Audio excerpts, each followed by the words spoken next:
मेरे पास ऐसे पुरान शुरुआत कर बता इंडिया में कौन शुरुआत है हम शुरुआत फेस कर सकते हैं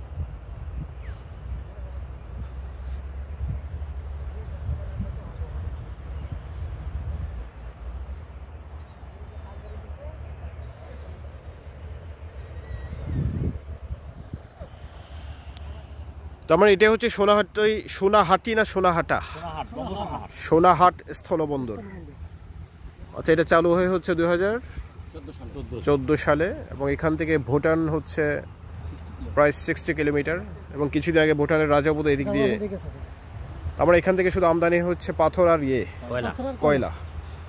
আর আপনি হচ্ছেন এখানকার ইন্সপেক্টর ফ্যামিলি প্ল্যানিং। আর মোটামুটি এই ইউনিয়নটার নাম কি? হ্যাঁ, বঙ্গ সোনাহাট, মানে বঙ্গ আছে শুরুতে। আচ্ছা আচ্ছা আচ্ছা। এমনি এই বর্ডারটা মোটামুটি একটু ইয়ে থাকে না, একটু কাম এন্ড কোয়েট বা এরকম কোনো ঝামেলা নেই? আচ্ছা আচ্ছা, ফাইন। এমনি আপনারা কি সব যতদিন আছেন বা ছোটবেলা থেকেই শান্ত দেখতেছেন না? তার মানে এখানে কি আপনার ইয়ে ছিল না, এই রাস্তাটা ছিল না আগে? না, আগে ছিল, আগে থেকে ছিল না। এটা sir British highway road sir, Asian highway road. এটা কি ব্রিটিশ হাইওয়ে রোড? রাস্তাটা ছিল কিন্তু এখন প্রশস্ত করছে, রোড করছে। আগে চিকন ছিল, বাট কোনো পারাপার ছিল না ওরকম? না না, পারাপার ছিল। ট্রানজিট এই ব্রিজটা নরমাল ছিল, ভাঙা ছিল। তার এখন কি ইমিগ্রেশন করছে? এখন কি ইমিগ্রেশনের পারমিশন আছে? অফিস হলেই চালু হবে। আচ্ছা, মানুষ পারাপার হতে পারবে। হ্যাঁ, তার মানে হিউজ কোটি কোটি আসলে মানে টাকার বিজনেস হয় এখানে, ট্রানজাকশন, তাই না? সরকারি ভ্যাট দৈনিক প্রায় 25 থেকে 26 লক্ষ টাকা সরকার ভ্যাট। মানে এই কাস্টমস হাউস খুব মোটামুটি প্রচুর রেভিনিউ কালেক্ট করছে আমাদের বাংলাদেশের জন্য।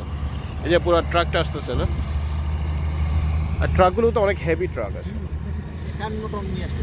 ওরে বাবা, অনেক দূর থেকে আসে স্যার। ওগুলো অলমোস্ট আমার মনে হয় মেঘালয়, তারপর সিকিম, যে পাথর এলাকা যেগুলো আছে সব জায়গা থেকে আসতেছে না? এলে আসে স্যার ওই যে জয়পুর। এবং আমরা এখন কিন্তু ইন্ডিয়ার ভিতরেই, মূলত ইন্ডিয়ার ভিতরে ওই এরা কিন্তু দেখতেছে মোটামুটি। ওকে,